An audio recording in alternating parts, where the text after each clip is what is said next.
Ron Van Dam, living proof that there is life after 40 for retired male strippers. Shake that thing, big dog, you still got it. You're listening to The Ron Van Dam Show on New England Broadcasting. Good morning, good afternoon, good evening, good night. It's The Ron Van Dam Show. I still got it. Hold on tight, things can get a bit weird, if you like that sort of thing. I got it still. I still got it. No matter how you say it, I still got it. I got it still.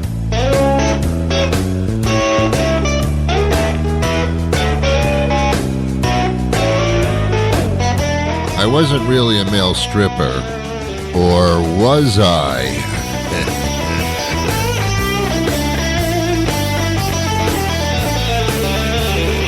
Are you serious? Me, a male stripper? I have trouble getting my pants off before I go to bed. Male stripper? I don't think so.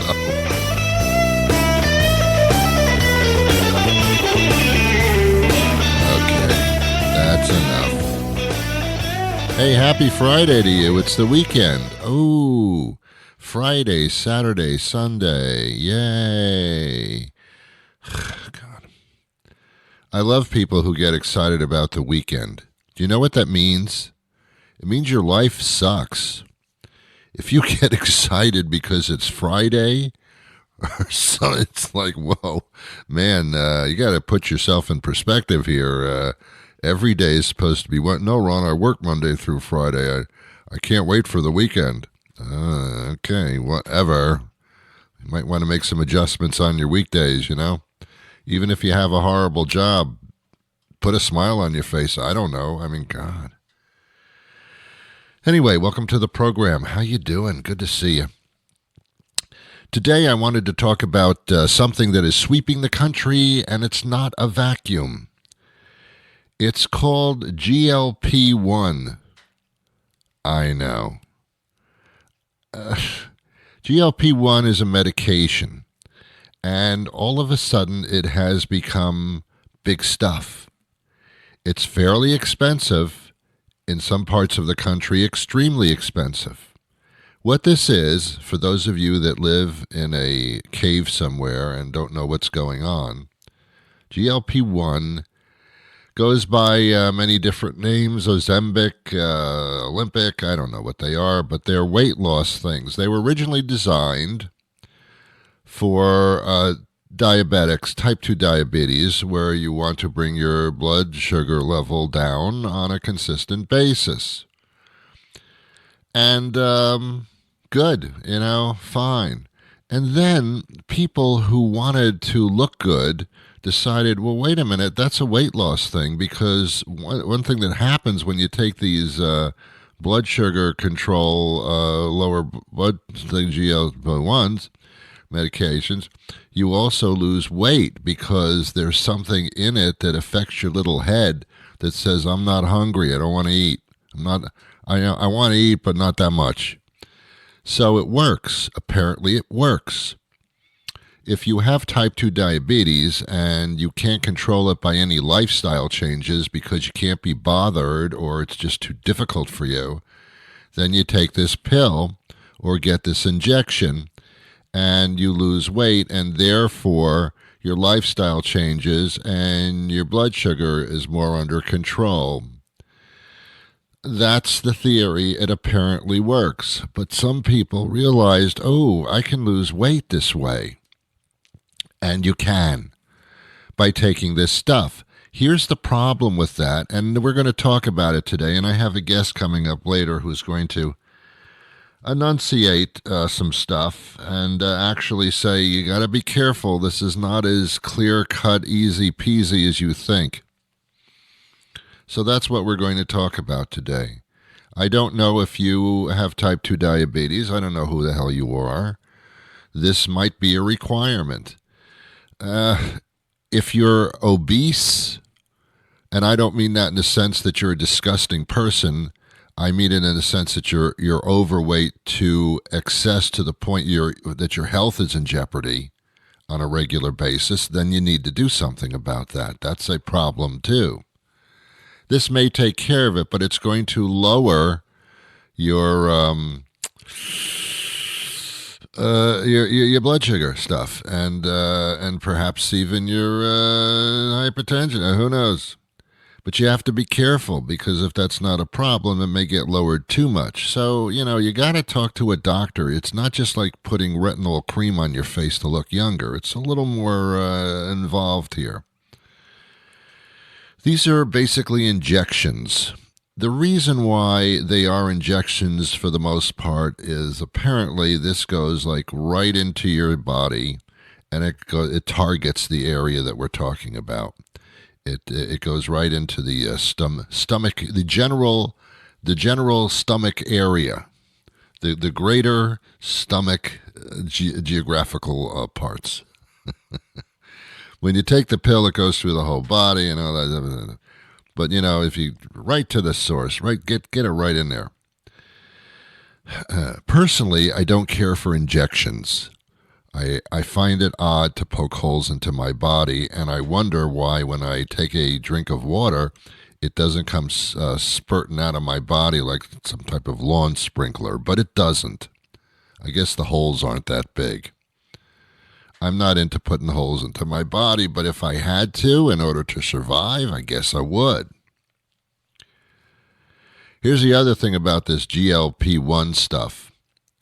You pretty much have to do it the rest of your life.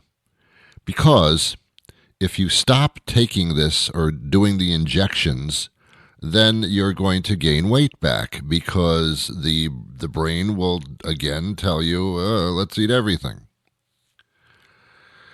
That scares a lot of people. I don't know whether this GLP-1 weight loss stuff is really a great idea medically. It's a fairly new deal, so we'll find out when you get older if you survive this or not. But there's nothing wrong with taking something for the rest of your life. You pretty much do it anyway. You just don't realize it. Now, I don't know how old you are. Again, I don't know who you are. I'd like to keep it that way. I don't know how old you are, but you're probably, if you're over 50, you're probably taking some kind of medication prescribed by your physician person, probably for the rest of your life. And if you stop taking the medication, the condition will return. And you have to get off the medication gradually and all that stuff. I think half of America over the age of 50 takes blood pressure medication, and you should take that and have to take that the rest of your damn life. You do it. You do it. Some people have some deficiencies in iron poor blood or something like that, and you have to take a supplement, and you have to take it the rest of your life. When you get older, your eyes change a little bit. And you should be taking stuff to protect your eyesight, because that degrades as your entire body does. Sorry, but it does. So you have to take that the rest of your life. You're going to, unless you're an amazingly blessed person, when you get older, you're going to have some type of a condition. You will be diagnosed with something. It doesn't have to be life-altering or anything like that, but you're going to need to take something medication-wise to keep yourself healthy and alive. Thank God we have this stuff. Taking something the rest of your life is not that big a deal. It's very scary if you're 20 years old or 30 years old, because your life is considerable there. When you're in your 50s, it's, okay, whatever. If it'll help, let's do it. But here's the big but. So that's not a big deal. That's not a big deal. Take something the rest of your life. To inject, put holes in your body, in your stomach for the rest of your life, it's a little different. I'm sorry, but that's a little different. I mean, you get older, you're going to have arthritis somewhere. It's part of the deal. Just understand that that's just part of the deal. It doesn't mean it's horrible necessarily. Could be. Doesn't mean it's horrible necessarily. Just you got to pay attention to it and deal with it. There's nothing wrong with dealing with it. My God, you deal with things all of your life, and they're basically emotional things or society-driven things or relationship-driven things. You deal with things every day of your life. So dealing with things is part of this thing, part of everything. Don't run away from dealing with things. Let's get back to the GLP-1 thing. And by the way, I don't know if there's a GLP-2, 3, or 4. It's, I don't know. I'm not a doctor. I don't play one on TV. Actually, I did it once. I don't want to talk about that, though. So, yeah. There are ramifications to taking most medications. You have to get blood tests to make sure that it's not affecting your liver, etc. Some of these things bypass the liver area, especially the injections. So, okay. But if you lose weight too fast, or sometimes even moderately, you can get various cosmetic problems, like your face starts to wrinkle. Oh, Ron, no. You don't understand. I'm taking this GLP-1 in order to look good. Well, that's nice that you may lose weight, but your face may show it too. You're going to look like, a vegetarian, somebody on some type of cancer chemo. I mean, you could end up looking not great. Then there's something called spider hands, which are there are different names for this, which your hands, all of a sudden, as wonderfully soft and wonderful as they look, they start to get wrinkled. The skin starts to look like it's not clinging to the body anymore. The skin's just saying, we're just going to start going other places and wrinkle up on you. You're going to look somewhat like a prune, a very slim prune.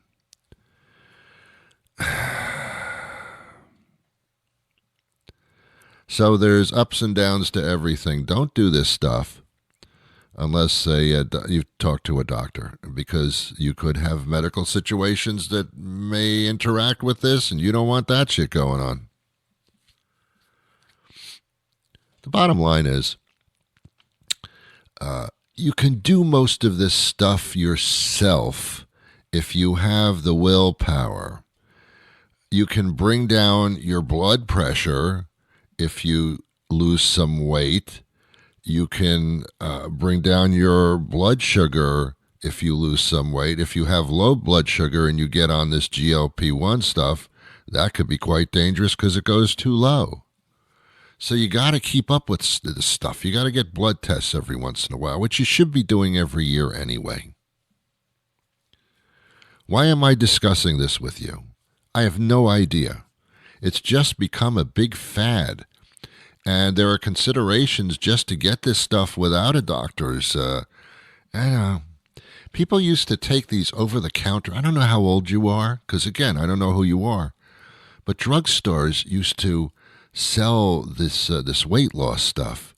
And what it did was it ramped up your energy level to the point where you were just like flying off the handle, and you would lose weight because you'd be a nervous ball of crap.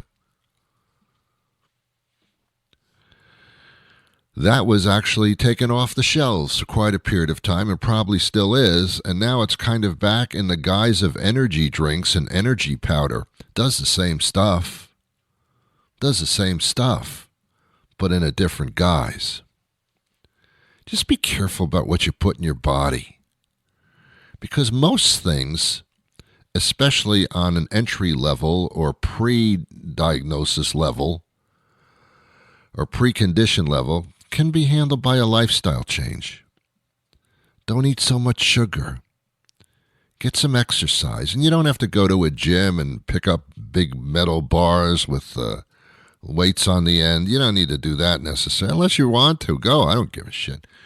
I'm just saying, just move around. Just don't sit down all the time. Just move around. Get up and walk around every once in a while. Even if you're in your apartment or your house, get up and walk around. Do something physical during the day. Not continually, but very, very frequently. Take a walk. That kind of thing. Makes a difference. Don't put a lot of preservatives and salts into your body. Every once in a while, go to town. Who gives a crap? But for the most part, don't make that a normal part of your life every day or even that frequently. Have a little ice cream now and then, but not a lot. Because that's not food. That's not food. That's the devil trying to put items into your body. Eat the fruits, the vegetables, the proteins. Stay away from the fried stuff. Every once in a while, sure, have a nice time, but not a lot. You can change yourself like in a snap of the fingers. You can change everything with a snap of the fingers. It's basically your brain doing battle with your body. It is. You know in your head what you should do and what you shouldn't do. You know in your head what changes you can make to have like an incredible lifestyle. But your body says, no. Look, you only live once. You better have a good time. Well, there comes a point where your good time is going to be a little bit of suffering because you didn't do this already. Do you understand what I'm saying? It's the mind and body conflict. They're constantly fighting. The brain's got to win sometimes, or most of the time, because you know what to do. You know what you shouldn't be doing, and you know what you should be doing. Just saying. Sticking needles in your body? Yeah, for some people where it's really a problem, I guess you have to do that. But just check it out and make sure that the ramifications are not worse than the desires.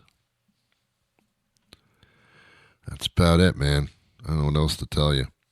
So my guest is going to kind of expound upon all of this. Studies are being done, research, in order to keep us healthy and see if this is really an effective, so far, so good, so to speak. But again, got to be careful about everything. Tell you a funny story that's not funny. I was vacuuming my carpet. I have a carpet. Our studio has carpeting. Sound studios have carpeting.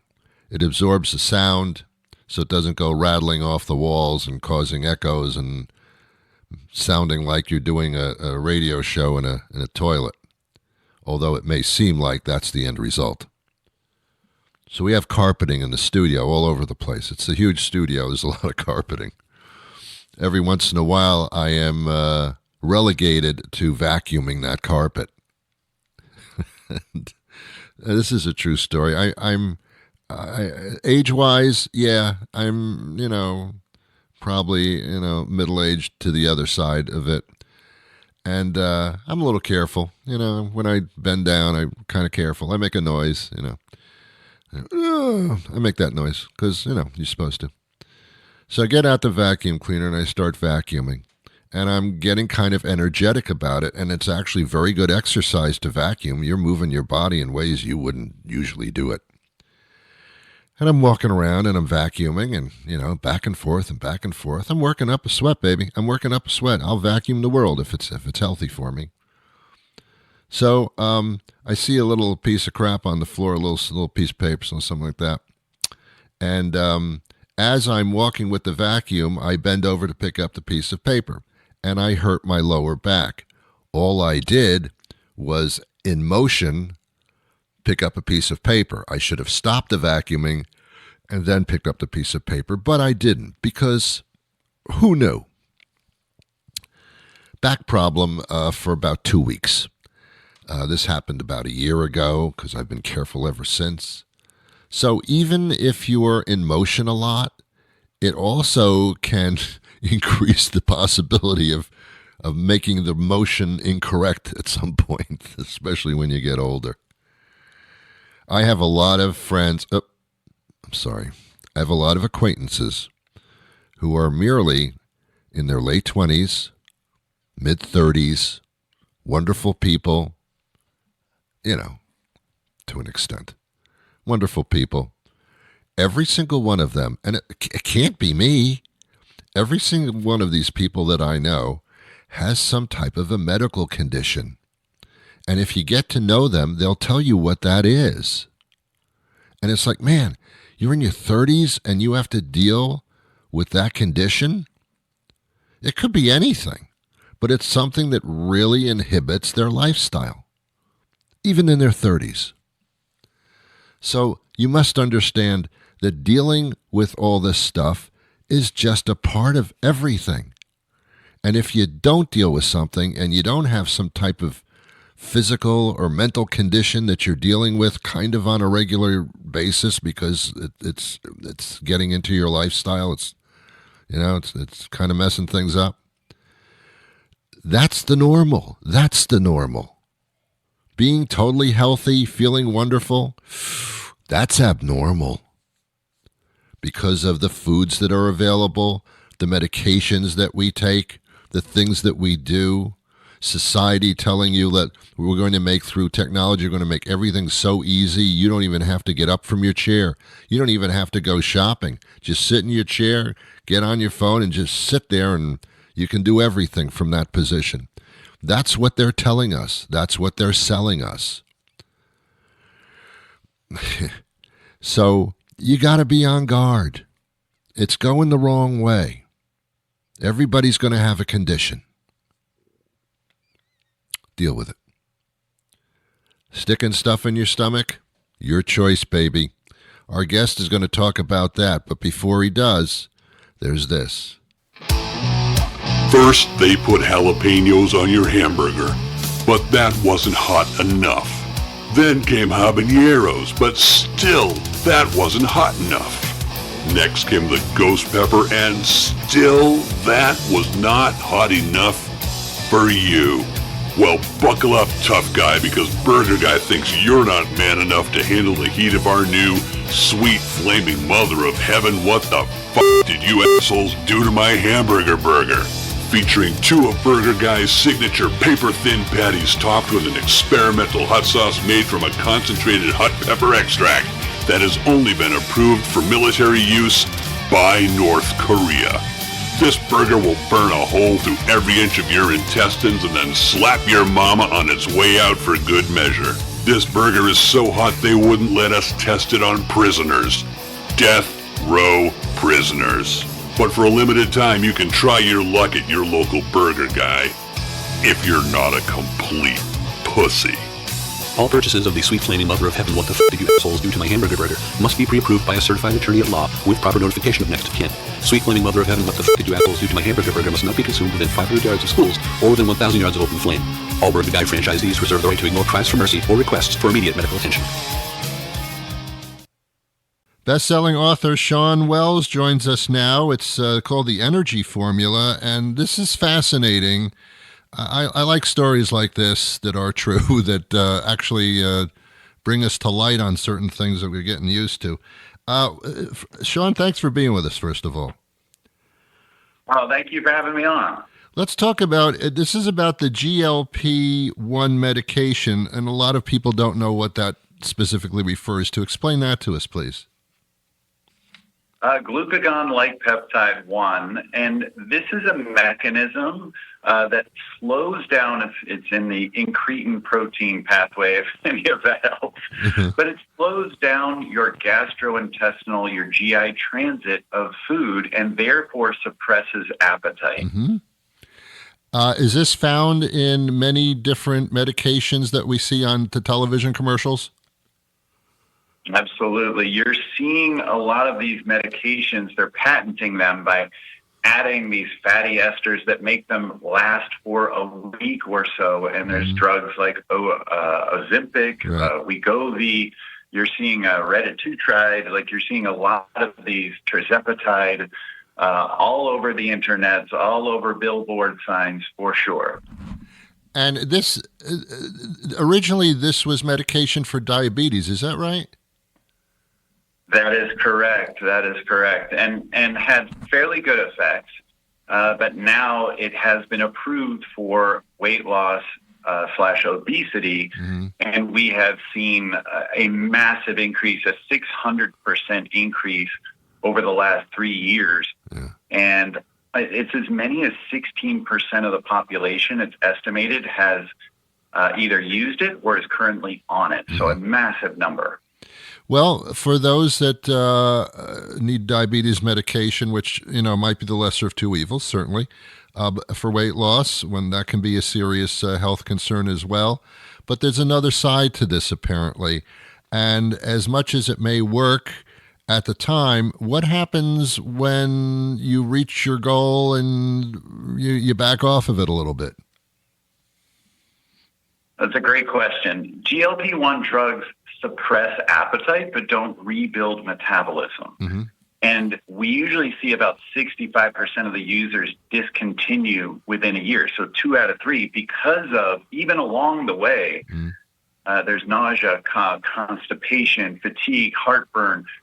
There's a number of issues. There's even concerns about heart issues or vision issues that have been discussed in the news. But we see about 60% of that weight loss is bone and fat, and that's not what we want. So that's where some concerns are. And when they get off this medication, to your point, most of what comes back is fat mass, and they can end up in an even worse place than they were originally. Yeah, that's like exercising, and then you stop exercising, and all that muscle turns to fat. Something along those lines. Yes, it's a rebound effect. Yeah. I mean, obviously with medications there are downsides and such, but literally, are we saying that if you take these medications, you must take it for the rest of your life, hypothetically? No, that's a great question. I think a lot more work needs to be done.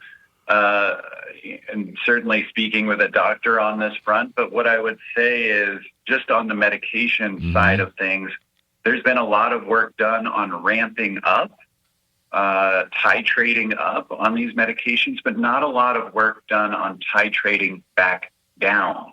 And that's where these can be quite nasty on the other side.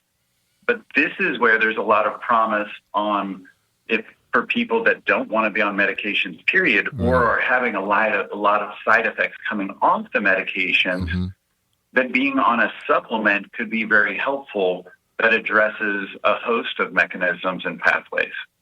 So doctors are prescribing this based on working with the patient, but it may not be the first line of defense against your condition. There are other options? Absolutely, there's other options. One of the best ones that I would say is from Tonum Health, TONUM, and the product is known as Motus, MOTUS, and it just got finished with a 100 participants in a 6-month study, and it's actually an ongoing study that's going to go even further a year out. And the data has been exciting, with people on average losing over 10% body weight, and those that were exercising and with really good diet were getting 14.5% body weight, and 83% of that weight loss was fat mass, whereas when we look at these medications, as much as 60% of the weight loss that participants are getting is bone mineral density and muscle mass, and that's not what we want. So this is where it's exciting, where very little weight loss is coming from those, and it's almost all fat. Wow. Let me ask you something that has to do with this but doesn't have to do with this. When the FDA approves something, it doesn't mean that it's safe and wonderful for everybody or at all. Is that accurate? I think FDA approval, so to speak, is maybe the first level, but your doctor is important to understand these medications. And then you have a responsibility to educate yourself, as there's what we call bioindividuality. There's your genetics that come into play. There's all of your different conditions potentially that come into play. So no, there's certainly no medication that's blanketly safe for everyone. Right. Okay. So where do we go for more information about this? Some people listening to this are actually on that. Others would be considering that or know people that are. And I guess you just have to know the entire deal. So where do you go for that? It's tonum.com, Tonum, tonum.com, and look for the product Motus, MOTUS. Perfect. Interesting stuff, my friend. Thank you so much for your time today. We appreciate it, Shawn. Oh, by the way, thank you for having me on. It's called The Energy Formula. Is that correct? That's my book. Yes, thank you. I went to Babson, by the way, in the Boston area. Oh, cool. Yes, I knew you looked familiar. Okay. Shawn, do you have a website for yourself for the book? Yes, ShawnWells.com, SHAWN, ShawnWells.com. Perfect. Hey, pleasure speaking to you. Thanks for your time. All right, that'll do it for me today. Thank you to you and thank you to my guests. Let me just say before I part company with you here, I'll be back on Monday, by the way, with a brand new episode. Hope you join me then. Our discussion today about this GLP-1 stuff and about lifestyle and all that, that's my opinion. It doesn't make it true. It's just what I think. I could be wrong. I've been wrong before. Medical advice, go to your physician, the person that you trust with that type of conversation. Check it out with them. Do not simply take somebody's word for something because they told you on the radio. Do you understand what I'm saying? Do you get it? I think you do, because you're smart. I have a smart audience. Oh, God, I do. But until next time, take care of yourself. I wish you peace.